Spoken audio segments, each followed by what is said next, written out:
안녕하세요, 너굴곰입니다. 네, 오늘 수요일 저녁입니다. 네, 뭐 시간이 너무 빨리 가고 있습니다. 월요일 된 지도 얼마 안 된 것 같은데 벌써 수요일이네요. 네, 곧 주말이니까 조금만 힘내시고요. 네, 오늘도 마찬가지로 빗썸 매일매일 3만원 구매하는 거 지금 얼마 돼 있는지 한번 보여드리겠습니다. 영상 시작하기 전에. 자, 보겠습니다. 이제까지 매수한 금액은 27만원입니다. 총 9일 동안 계속 매수를 했고요. 일요일날, 토요일날은 구매를 안하고 계속해서 구매를 했는데 지금 수익률이 6.2% 정도 나고 있네요. 그래서 평가손익이 16,000원 정도 벌려있는 그런 상황입니다. 밑에 코인별로 평가손익을 봐보면 수익률이 가장 좋은 건 이더리움이 13% 수익이고, 비트코인이 한 3.5%, 리플이 1.6% 수익 나고 있습니다.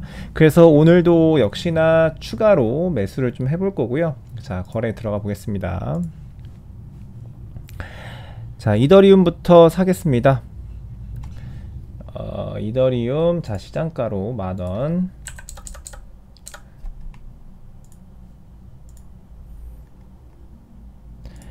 이더리움이 너무 올라가지고 좀 쌀 때 좀 더 사놓을걸 이런 생각이 들죠. 항상 아쉽습니다. 이 가격이 올라가면 쌀 때 좀 더 살걸 막 이렇게 좀 아쉽고, 또 가격이 하락하면 약간 내 코인 전체 원화 가치가 떨어지니까 또 괜히 또 아쉽고, 어떻게 돼도 아쉬운 건 마찬가지입니다. 네, 그래서 항상 욕심만 부리지 말자, 이런 게 중요합니다.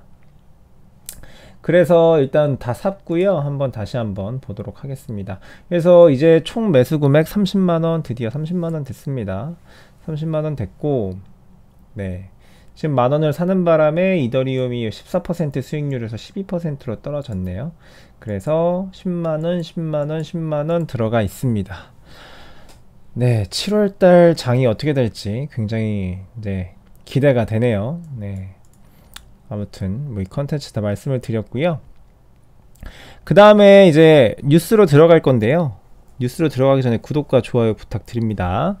네, 자, 그 바이낸스 관련된 소식을 좀 전해드리려고 합니다. 어제 이제 우리 구독자님께서 그 바이낸스가 우리 한국에서 규제해가지고 거래 금지되는 거 아니냐, 그러면은 나는 바이낸스의 코인을 전부 다 가지고 있는데 나는 어떻게 해야 되느냐, 이걸 미리 다 빼놔야 되느냐, 지금 스테이킹을 하고 있는데 지금 출금하면 손해 아니냐, 뭐 이렇게 고민을 하시는 것 같습니다. 일단 결론부터 우선 말씀을 드리면, 스테이킹은 하시던 대로 계속 하시면 된다, 이렇게 일단 말씀을 드립니다. 그런데 여러가지 좀 고려해야 될 사항들이 좀 있어 가지고 그거를 좀 공유를 해 드리겠습니다. 자, 그 이데일리에 실린 뉴스예요. 궁지 내몰린 최대 가상자산 거래소 바이낸스, 한국도 동참하나, 이렇게 기사가 났습니다. 그래서 보면은 타국 같은 경우에 어떤 규제를 하고 있는지가 이렇게 나와 있어요. 보면은 태국 증권거래위원회 SEC, 태국의 SEC입니다. 태국의 SEC가 이날 가상자산 거래소인 바이낸스가 무면허로 자국에서 디지털 자산 사업을 운영해 왔다면서 형사 고발 조치를 취했다라고 합니다. 그리고 두 번째, 영국 금융감독청 FCA가 바이낸스의 영국 법인인 유한회사 바이낸스 마켓에 대해서 FCA의 사전 서명 동의 없이 영국 내에서 어떤 규제 대상 업무도 수행해선 안 된다 라고 해가지고 이 바이낸스 영업 자체, 운영 자체를 중단시켰습니다. 그쵸? 그러면서 이 사람이 이제 이야기를 하는 거예요. 야, 그러면 한국에서도 바이낸스를 금지할 움직임이 생기지 않겠느냐 라고 이제 쓰고 있는 겁니다.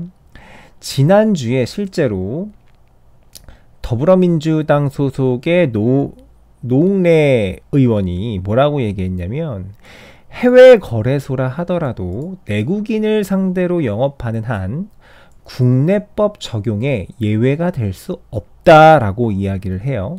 그러면서 바이낸스가 계정 특정금융거래법, 특금법 관련 사업자 신고를 하지 않을 경우에 즉각 영업 정지를 시켜야 된다라고 이야기를 한 겁니다.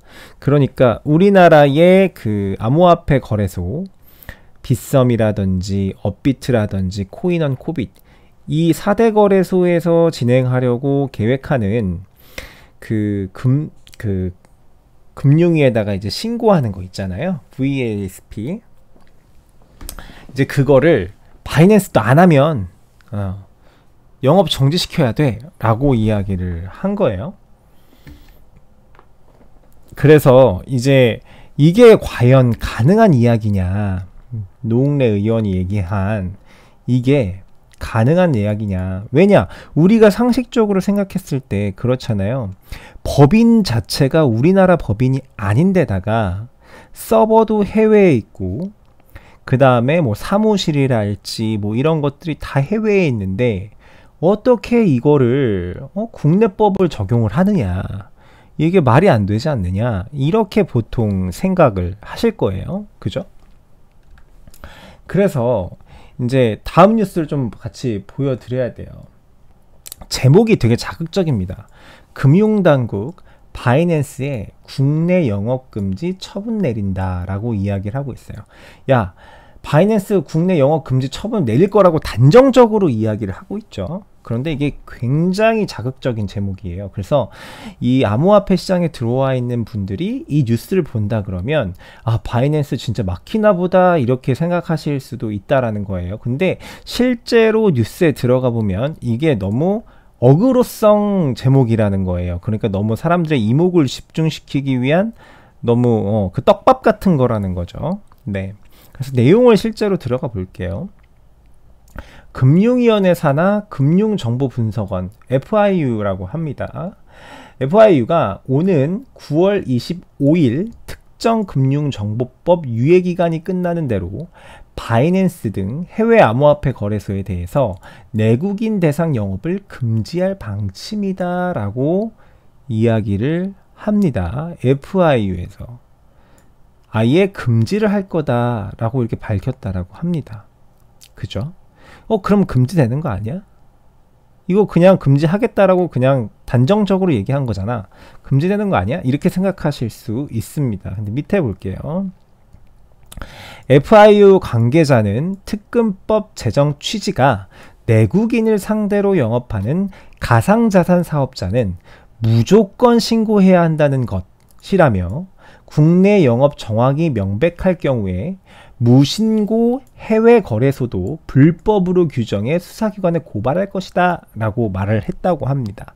우리가 그런 생각이 들죠. 이거 해외 법인을 어떻게 수사기관에 고발해서 뭐 어떻게 한다는 얘기냐 라고 하면은 이렇게 얘기하죠. 한국 법인이 아니어도 상관없다라고 해요. 국제 공조에 따라 사법 처리할 것이라고 합니다. 국제 공조를 통해 가지고. 그죠?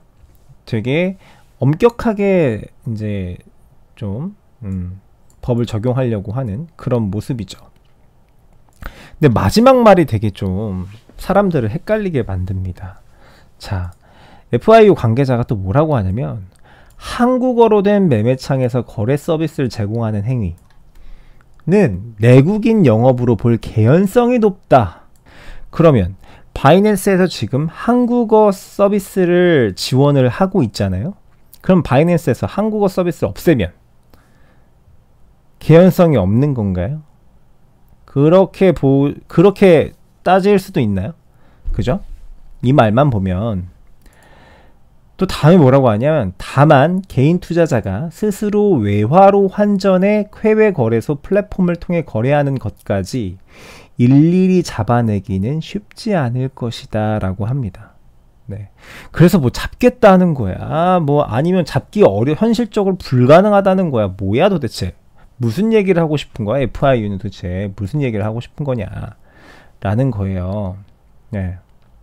자기네들도 뭔가 갈팡질팡 해외 거래소에 대해서 국제공조를 통해 가지고 야 너네도 특금법에 따라서 국내법에 따라서 등록하고 사업해 라고 이야기를 하면서도 잡아내기는 쉽지 않을 것이다. 이렇게 이야기를 하고 있는 거예요. 그래서 자 볼까요? 우리 여기 보면은 특정 금융거래 정보의 보고 및 이용에 등에 관한 법률이에요. 그래서 여기 보면은 제3장에 가상자산 사업자에 대한 특례 신설이 됐죠. 20년 3월 24일 날 제6조에 보면 적용 범위가 나옵니다. 적용 범위. 제6조 적용 범위가 나와요. 그럼 여기 뭐라고 나와 있냐면 가상자산 사업자의 금융거래 등 대해서는 국외에서 이루어진 행위로서 그 효과가 국내에 미치는 경우에도 이 법을 적용한다라고 되어 있습니다. 국외에서 이루어진 행위가 그 효과가 국내에 미치는 경우에도 이 법을 적용한다라고 되어 있어요. 이게 이제 아까 노웅래 의원이 말했던 그 내용이거든요. 정확하게. 그러면 여기서 이 다뤄질 게 있어요. 자, 그 효과 국내에 미치는 경우, 이 국내에 미치는 경우라는 게 도대체 어떤 경우냐?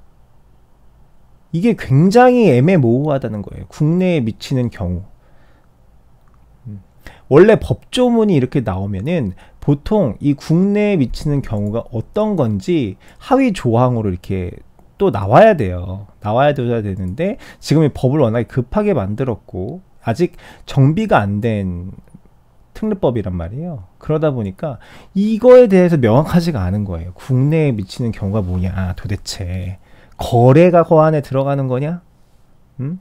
아니면은 그 바이낸스 거래소에서 국내에 신용카드로 결제하는 게 국내에 미치는 경우냐? 어떤 거냐는 겁니다. 네. 그래서 이것도 이제 어떻게 될지 굉장히 이것도 좀 다를 것 같은데 어쨌든 FIU에서 어떤 스탠스로 바라볼 것이냐 이게 굉장히 중요합니다. FIU에서 이야기하는 네. 어떤 이 암호화폐 거래소 그 해외 거래소에 대해서 이제 어떻게 정의를 할 것이냐 이거 국내에 미치는 경우 이걸 어떻게 잡아낼 것이냐 이게 되게 중요하다라는 거죠. 이제 한겨레 코인데스크 그 뉴스인데요. 바이낸스가 금지냐라고 하는 거예요. 그래서 금융위에서 모든 해외 거래소도 특금법 신고 대상이다라고 해요. 그러니까 이게 진실인 겁니다. 앞에서 얘기했던 이 뉴스 제목 보세요. 금융당국 바이낸스의 국내 영업 금지 처분 내린다. 이게 지금 아니라는 겁니다. 이거는 자극적인 제목이고 실제로 이게 올바른 제목인 거예요. 모든 해외 거래소도 특금법 신고 대상이다라고 이야기를 하고 있는 겁니다. 그래서 보면은 특금법 6조가 이미 역외 조항을 명문화하고 있어서 내국인 상대로 서비스를 제공하는 거래소라면 해외 소재지를 두고 있어도 예외 없이 국내에 가상자산 사업자를 신고해야 된다라고 해요. 그러면서 뭐라고 하냐면 원화와 가상자산 간 교환 서비스를 제공하지 않는 경우에도 그러니까 원화 마켓이 없는 경우에도 신고를 해라 라고 하는 거예요. 원화 마켓이 없으면은 어떤 게 필요 없어요? 우리가 특금법에서 뭐뭐 있어요? 특금법에서 우리가 갖춰야 될 항목이 뭐가 있죠? 특금법에서 우리가 갖춰야 될 항목은 정보보호 관리 체계 인증, 그리고 실명 입출금 계좌 보유, 그리고 대표자 임원의 자격 요건 충족 이렇게 있습니다. 크게 이걸 다 갖춰야 됩니다. 갖춰서 신고를 해야 돼요. 근데 여기서 이야기하는 이 뉴스에서 이야기하는 원화와 가상자산 간 교환 서비스를 제공하지 않는 경우 이 바이낸스 같은 경우죠. 원화 마켓이 없는 경우 그럼 어떻게 해야 되냐 신고를 도대체 우리는 원화 입금이 없어 원화 마켓이 없는데 그럼 어떻게 해야 돼요? 실명 입출금 계좌를 보유 이거는 이 항목은 신고 항목에서 빠지는 거예요. 원화 마켓이 없기 때문에 그럼 나머지 건에 대해서만 충족시켜서 승인을 받으면 되는 겁니다. 신고를 해가지고 그죠? 그렇다면은 만약에 바이낸스가 진짜 우리나라 이 코인 시장이 중요한 시장이고 그래서 우리나라 고객들을 필수적으로 잡아야 된다라고 생각한다면은 바이낸스에서 신고를 하면 됩니다. 그냥. 그래서 그거는 바이낸스에서 어떤 스탠스를 취할 것이냐 이것도 굉장히 중요한 항목이라고 볼 수가 있는 겁니다. 이미 미국인들은 바이낸스 거래가 불가능해요. 불가합니다. 이미 막아놨습니다. 그래서 여러분들 그 바이낸스에 가입하실 때 KYC라는 걸 진행을 하잖아요. 내가 여권 사진도 올리고, 내가 여권 사진이랑 얼굴이랑 같이 촬영해서 사진도 올리고, 이렇게 하시잖아요. 근데 우리나라가 만약에 바이낸스에서 이거를 등록을 안 한다. 등록을 안 해서 우리나라 정부에서 바이낸스를 규제하게 된다 라고 하면 어떻게 돼요? 우리나라도 그 미국처럼 차단될 수 있는 거예요. 그래가지고 이 FIU의 입장이, 그러니까 결론적으로는 이 FIU의 입장이 굉장히 중요하다라는 겁니다. 이 범위, 이 법적 범위를 어떻게 정할 것이냐, 이게 굉장히 중요한 거예요. 예. 그래서 일단 지켜봐야 됩니다. 그러니까 이런 이 제목이 아니라는 거예요. 금융당국 바이낸스의 국내역 서금 금지, 이거 아니라는 거예요. 결론이 이게 맞습니다. 이거 특근법 신고 대상이다. 과연 바이낸스에서 신고를 해줄 것이냐 말 것이냐, 이게 중요한 겁니다. 이 신고를 하지 않고 이 서비스를 하게 되면은 징역 5년 이하에 처하거나 또는 5천만 원 이하의 벌금이에요. 네, 그래서 요거는 어느 정도는 바이낸스가 좀 신고를 해주는 게 가장 속편한 일이 아닌가, 좀 그렇게 생각을 하고 있고요. 만약에 바이낸스 거래가 막힌다고 하더라도요, 단번에 막을 순 없습니다. 투자자들이 다 이렇게 자금을 출금할 수 있는 어느 정도의 유예기간은 줄 수밖에 없습니다. 그거는 네, 출금할 수 있는 조치가 있을 거기 때문에 이 FIU에서 어떤 최종적인 결과를 내는지, 그리고 바이낸스에서는 그 우리나라 특근법 그 금융위에다가 신고를 할 것인지 말 것인지, 그리고 만약에 신고를 하지 않았을 때, 네, 신고를 하지 않았을 때 그 우리의 그 암호화폐를 출금할 수 있는 유예 기간을 얼마나 줄 것인지, 언제부터 언제까지인지 그거를 잘 확인하시면 되고요. 아직까지 스테이킹을 지금 하고 계신다는 분들은 계속 하시던 대로 하시면 되고, 나중에 이제 뭐 우리가 원하는 대로 안 되면, 바이낸스 거래 금지가 돼버리면 그때 시점에 뭐 전쯤에 유예 기간에 출금을 하시면 된다라는 겁니다. 네. 그래서 앞으로 제가 FIU 관련된 어떤 내용이나 이런 어떤 바이낸스가 특근법, 우리나라 금융위에 이 사업자 신고를 하는지 안 하는지, 뭐 이런 것들이 뉴스가 계속해서 나오면은 보고 있다가 제가 다시 한번 뉴스로 전달해 드리는 걸로 하고요. 현재까지는 아직 괜찮으니까, 현재까지는 너무 불안해하지 않으셔도 된다라는 거 말씀을 드리고, 이게 사실 해외 거래소를 막는 게 코인 시장에서는 그렇게 썩 좋은 현상은 아닙니다. 왜냐하면 이게 자꾸만 이 각국 나라들마다 시세가 달라지는, 김치 프리미엄이 끼게 되고 뭐 역푸가 끼게 되고, 왜냐하면 국제적으로 움직이는 그런 가격 시장인데, 그런 마켓이 되는데, 이 자꾸만 이 세계적인 어떤 벽을 계속 치고 있는 거예요. 벽. 원래는 벽이 없이 이렇게 흐르면 흐르는 대로 이렇게 전 세계 가격이 맞춰지는 그런 시장인데, 이걸 벽을 완전 쳐가지고 시장을 차단 이렇게 해버리는 거기 때문에 이게 그렇게 좋은 영향이 있진 않습니다. 예. 항상 정치인들 뭐라 그러나요? 뭐 코인 시장 김프가 많이 꼈다, 그 김치 프리미엄이 문제다, 우리나라 사람들이 투기성이 너무 심하다, 이거 투기를 막아야 된다, 이렇게 얘기하잖아요. 그런데 그 김치 프리미엄을 만들어내는 그거 자체가 우리나라 금융 정책, 이거 코인 정책이 너무 잘못돼서 그래요. 예. 그거는 정책의 문제입니다. 정책이 잘못됐기 때문에 김프가 끼고 계속 가격이 다르게 움직이는 거예요. 예. 그거는 그렇게 말씀을 드립니다. 오늘 바이낸스 관련해 가지고 쭉 말씀을 드려가지고 영상이 엄청 길어졌습니다. 네, 그래서 장세 관련돼서 뒤에서 말씀드리려고 했는데 사실 계속 횡보 중이라서 말씀드릴 게 크게 없어서 오늘은 여기까지 말씀을 드리고 마치도록 하겠습니다. 오늘도 영상 시청해 주셔서 대단히 감사드리고 구독과 좋아요 부탁드립니다. 네, 좋은 밤 되시고요. 네, 편안하게 주무시기 바랍니다. 네, 감사합니다.